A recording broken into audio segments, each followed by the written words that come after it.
My beloved brothers and sisters, the way you begin your morning is like the foundation of a building. If the foundation is strong, the entire structure will stand firm. But if it is weak, even the smallest storm can bring it down.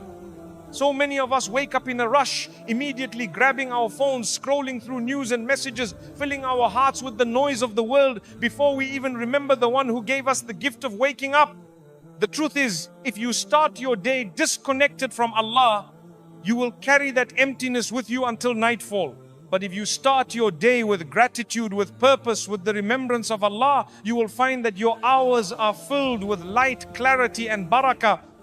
Today, I want to share with you 5 powerful things you must tell yourself every single morning.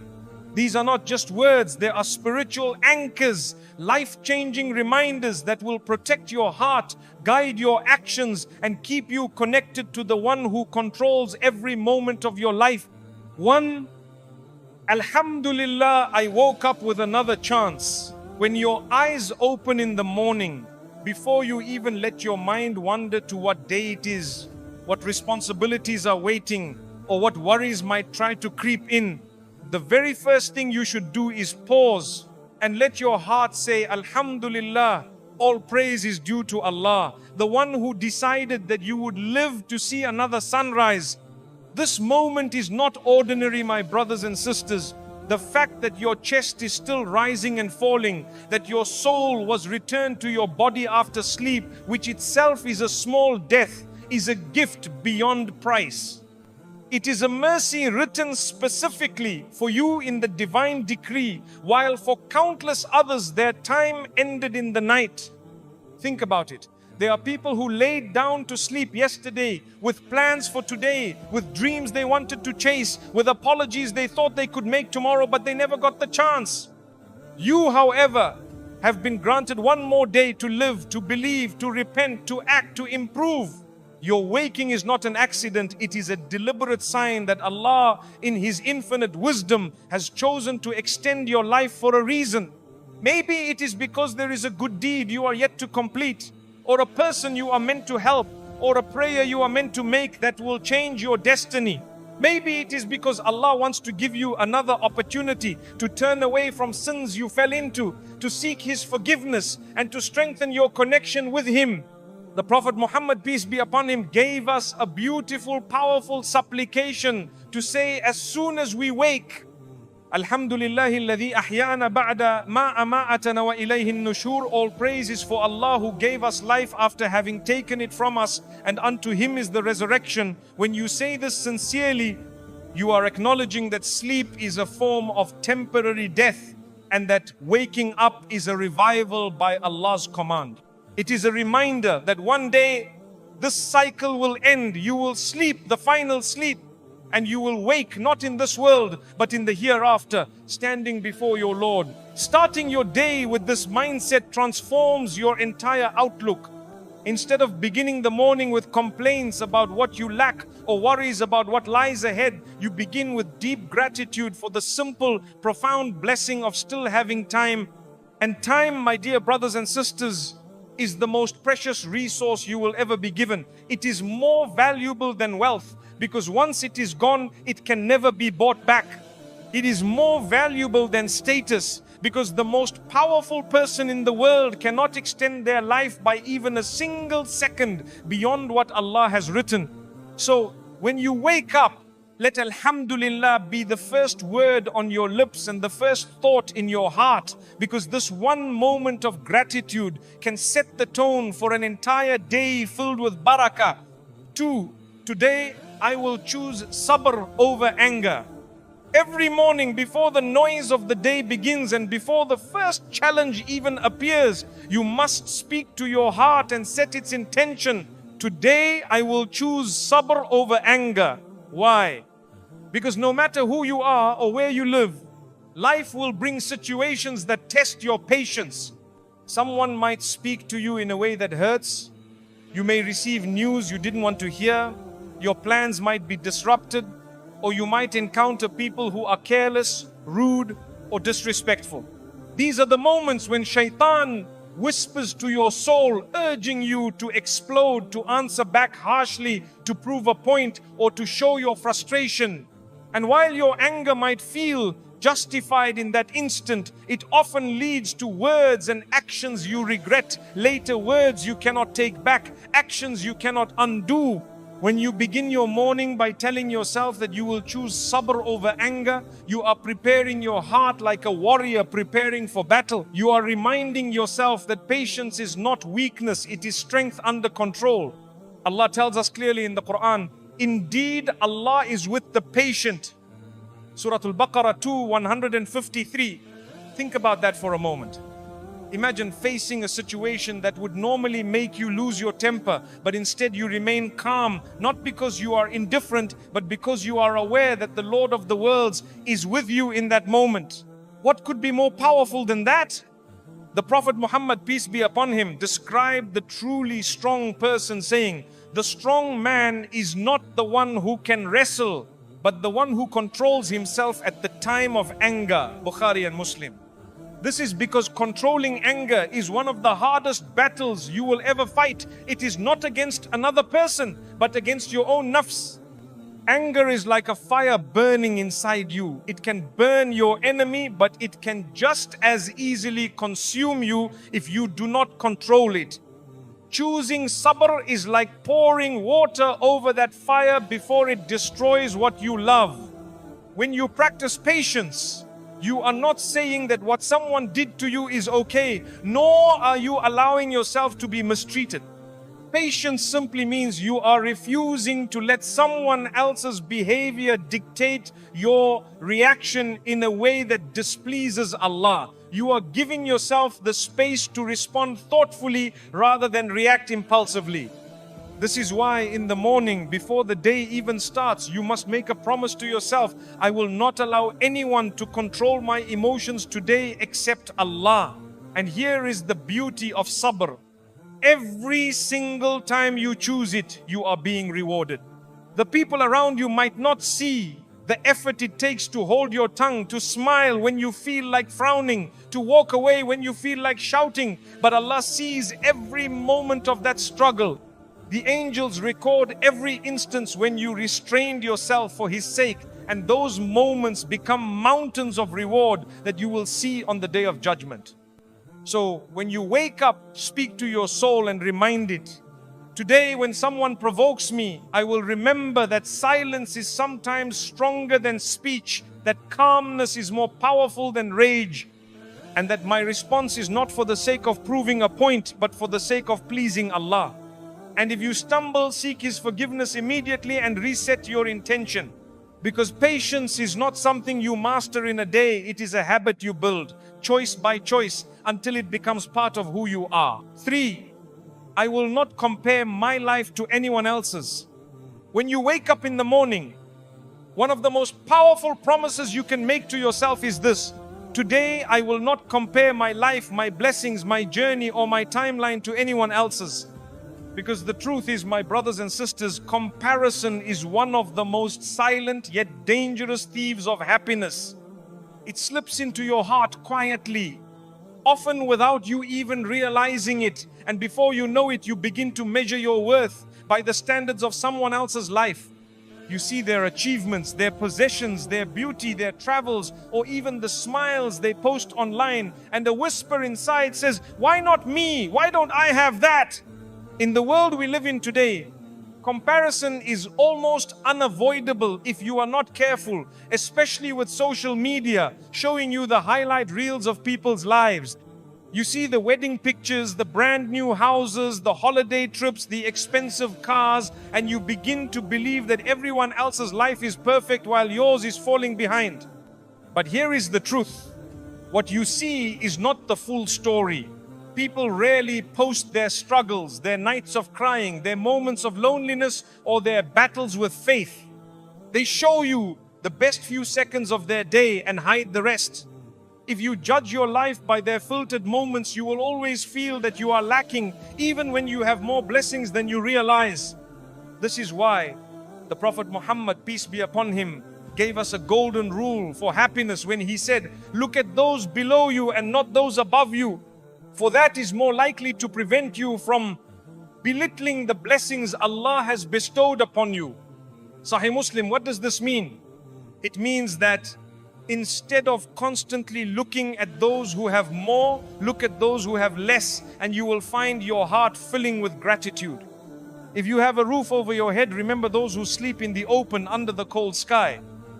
If you have enough food for the day, remember those who are hungry and searching for a single meal. If you have good health, remember those lying in hospital beds praying for just one more day without pain.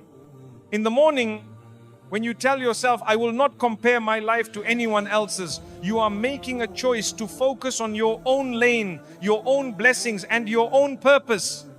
You are reminding your heart that your rizq provision is written by Allah before you were even born, and no amount of jealousy or comparison can change what He has decreed for you. Allah gives to each person according to His perfect wisdom, and sometimes what you think is a blessing for someone else might actually be a test for them. Likewise, what you see as a delay or a shortcoming in your own life might actually be Allah's protection from something harmful. Comparison blinds you to the unique gifts you already have. It makes you forget that you have qualities, talents and experiences that no one else possesses in the same way. It makes you neglect the responsibilities Allah has placed in your hands because you are too busy watching someone else's journey. And worst of all, it can lead to envy, a disease of the heart that eats away at your faith and robs you of contentment. Instead of looking left and right at what others have, look up to Allah and say, Ya Allah, thank you for what you have given me. Help me use it well and bless it for me. When you focus on gratitude instead of comparison, your heart will feel lighter, your mind will be more at peace, and your eyes will see beauty in the life you already have. And remember this truth: the only life you are responsible for is your own, and the only race you are running is the one that leads to Jannah. 4. Every test I face today is part of Allah's plan. When you open your eyes in the morning, you have no idea what the day will bring. You might have plans, schedules and expectations, but life has a way of unfolding in ways you could never predict. Some days will be smooth, filled with ease, blessings and moments that make you smile without even trying. Other days will be heavy, with challenges that test your patience, your faith and your emotional strength. And here is the truth: both the ease and the difficulty come from the same source, Allah. Nothing happens to you by accident. Not a single conversation, delay, loss or gain is outside His knowledge, His wisdom and His decree. When you begin your morning by telling yourself, every test I face today is part of Allah's plan, you are preparing your heart to face whatever comes with faith instead of fear, with trust instead of resentment. You are reminding yourself that the things you will encounter, whether they seem good or bad at first, are placed in your path for a reason. They are either blessings for you to be grateful for or tests for you to be patient with. And in both cases, if you respond in a way that pleases Allah, you win. Allah tells us in the Quran, we will surely test you with something of fear and hunger and a loss of wealth and lives and fruits, but give good tidings to the patient. Surah Al-Baqarah 2, 155. Notice that Allah does not say if we are tested, but we will surely test you. It is a certainty. Tests are part of life. They are not punishments in themselves, nor are they always signs of Allah's displeasure. In fact, they can be signs of His love. The Prophet Muhammad, peace be upon him, said, when Allah loves a servant, He tests him. Tirmidhi. Why? Because tests purify the soul, remove sins, strengthen faith and bring you closer to your Creator in a way that ease often cannot. When you face a difficulty, the human mind naturally asks, why is this happening to me? But the believer's heart asks instead, what is Allah teaching me through this? Maybe He is teaching you patience or gratitude or humility. Maybe He is protecting you from something far worse that you cannot see. Maybe He is delaying something you want so that He can give you something far better at the perfect time. And sometimes The test is simply to draw you back to Him when you have been distracted. Think about the different types of tests you might face in a single day. It could be as small as getting stuck in traffic when you are already late a moment to practice controlling frustration. It could be as personal as someone you love speaking to you in a hurtful way, a moment to practice forgiveness and self-control. It could be as serious as receiving news about a financial loss, an illness, or the passing of someone dear, a moment to remember that nothing in this world lasts forever and that everything returns to Allah. When you see each of these moments as part of Allah's plan, they stop feeling random and start feeling purposeful. Trusting that every test is part of Allah's plan does not mean you stop feeling sadness or pain. Islam never teaches us to suppress our emotions. Even the Prophet ﷺ cried when he faced loss, but his heart remained at peace because he knew Allah's wisdom was greater than his own understanding. Having faith in the plan means that even when you do not understand the reason for what is happening, you believe that Allah does, and that is enough for you. In the morning, tell yourself, today something might happen that I didn't plan for. I might be tested with patience, or with gratitude, or with forgiveness. I might face something I wanted to avoid, but I will remind myself that nothing reaches me except what Allah has written for me, and nothing misses me except what He has not written for me. This mindset changes the way you experience life. Instead of feeling like the victim of your circumstances, you begin to see yourself as a student in Allah's classroom, learning lessons that are shaping you for both this world and the next. And here is the beauty: every single test has an expiry date. No difficulty will last forever. Allah promises in the Quran, for indeed with hardship will be ease. Indeed with hardship will be ease. Surah Ash-Sharh 94, 5, 6. Notice that Allah repeats the verse as if to remind your heart again and again that ease is not just coming, it is already on its way, even if you cannot see it yet. So when you wake up and say, every test I face today is part of Allah's plan, you are arming yourself with sabr, with tawakkul, trust in Allah, and with hope. You are choosing to walk into the day with a heart that believes nothing is wasted in Allah's design. Not the tears, not the delays, not the disappointments, and not the struggles.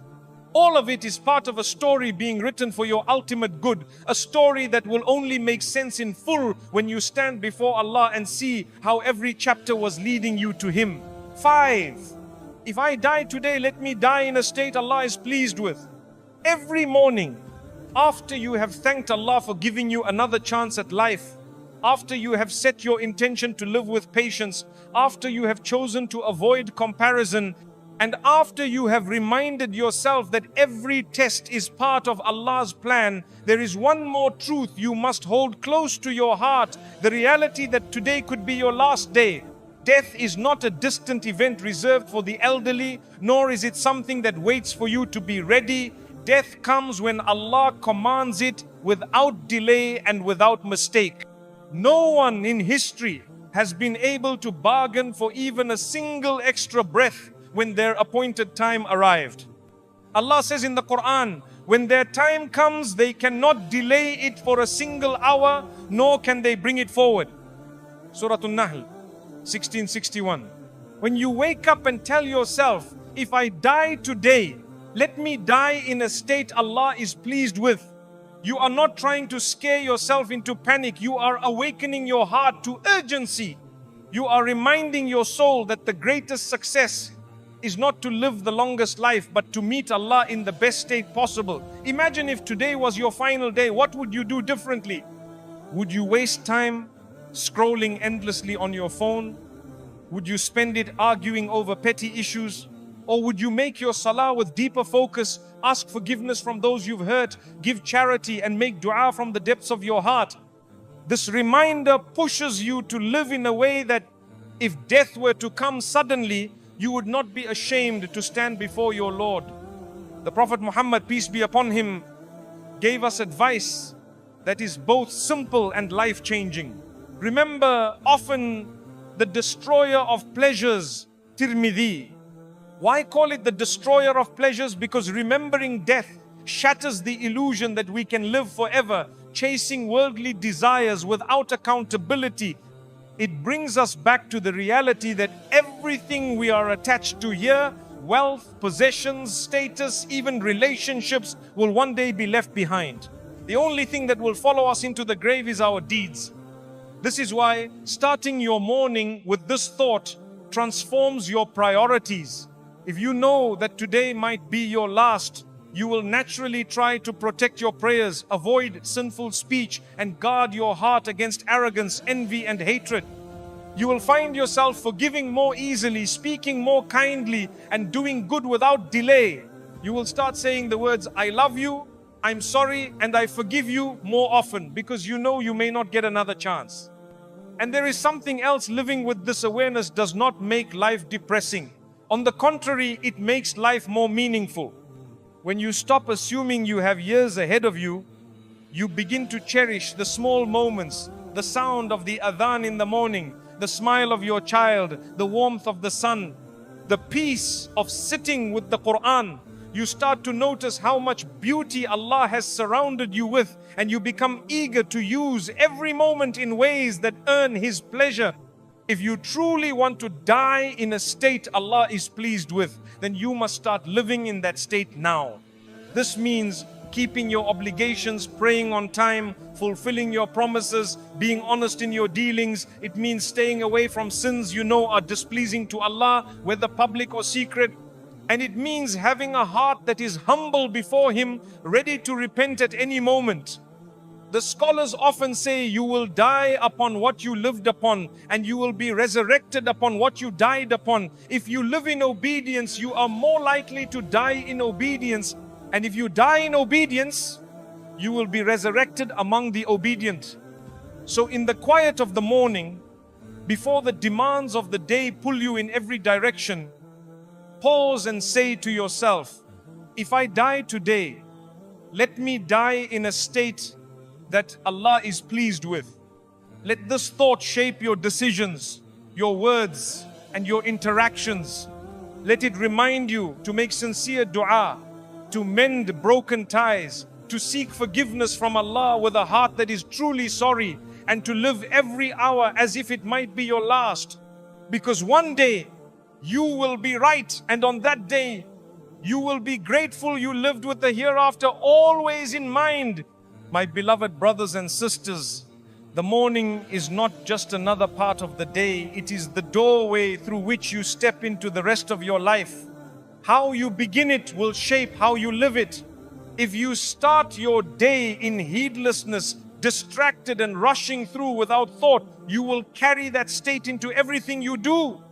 But if you begin your morning with the remembrance of Allah, with gratitude for His blessings, with patience in your heart, with contentment for what He has given you, with trust in His plan, and with the awareness that this could be your final day, then you will find yourself living with purpose, clarity, and peace. The truth is, none of us knows how many mornings we have left. The one you are in right now could be the last sunrise you see in this world. And if it is, you would want it to be a morning in which your tongue praised Allah, your heart felt grateful, your mind was at peace, and your intentions were pure. You would want to leave your home that day free from grudges, ready to forgive, ready to do good, ready to meet your Lord with a clean heart. These 5 reminders are not just words to repeat, they are seeds to plant in your soul every morning.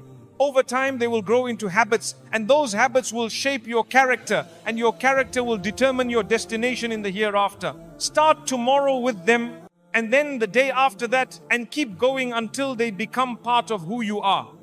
Remember this: the mornings you spend with Allah are the days you will never regret. The mornings you begin with His name are the days you walk under His protection.